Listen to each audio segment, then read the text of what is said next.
Now, before we continue, I just want to bring up something very important.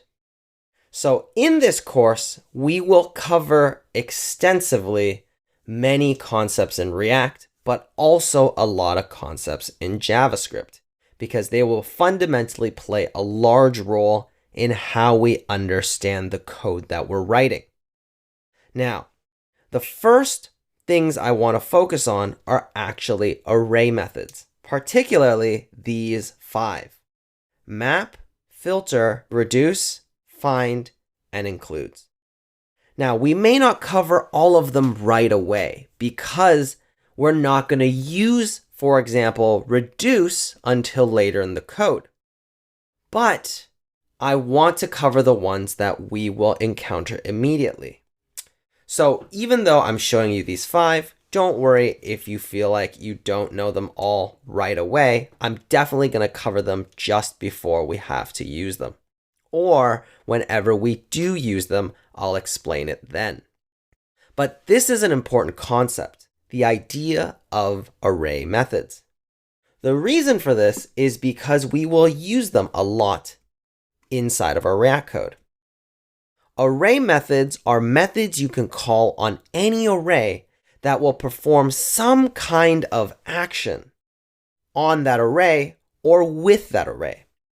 So I will explore that a little bit later, but the way that you use these methods is you take any array. So let's say we make a new array called myArray, and it's equal to an array of these 4 numbers. You're able to call myArray.map, .filter, right? .reduce, .find, .includes, and inside you would pass it something that it needs in order for it to work. Now, every array method takes something different, which we'll explore, but this is how you use them. Now, the first one that I definitely want to cover is map. So in order for us to understand map, let's go to our browser. Now, inside of our browser, we want to access the JavaScript console.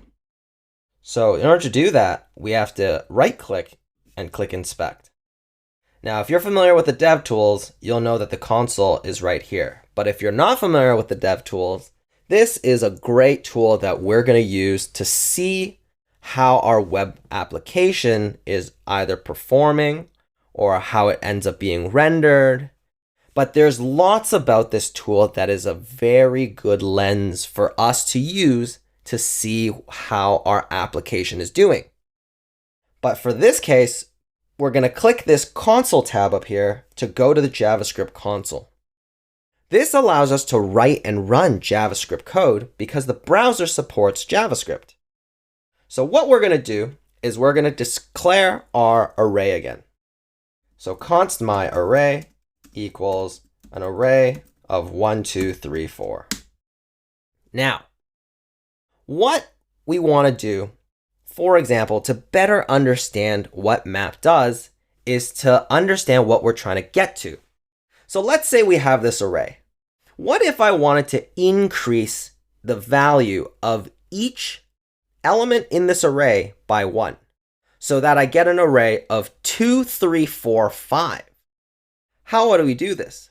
Well, one way might be to write a for loop, which we're familiar with, right? We might write something where we loop over the array, we get the value, right? And then we increase it.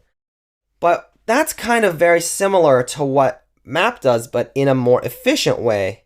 Plus map gives us a new array back.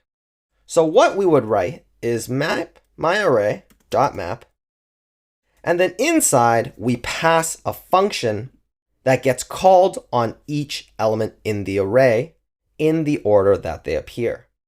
We actually get that element in our function as the first parameter of our function. So our first parameter being the element. And then whatever we return from this function will be the value in our new array in the place where that element was in the original array.